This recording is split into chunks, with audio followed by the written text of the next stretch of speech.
આ એલાર્મે સમજાય છે કે જ્યારે પણ કોઈ જગ્યાએ આગ લાગે અને આ સ્ટાર્ટર બંધ થાય છે ત્યારે આ સાયરન આગને સંદેશો પહોંચાડે કે આપણે સાવચેત થઈ જશું.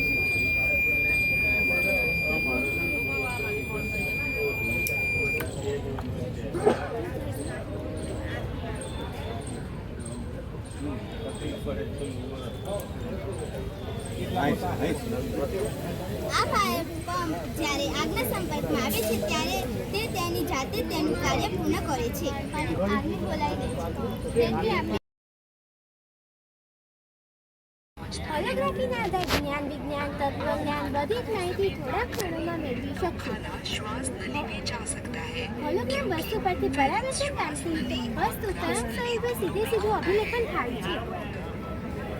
આ હોલોગ્રામનો ઉપયોગ આપણે ક્લાસરૂમમાં વીજળી વિના પણ કરી શકીએ છીએ અને વિદ્યાર્થીઓને સરળતાથી કરી શકીએ છીએ.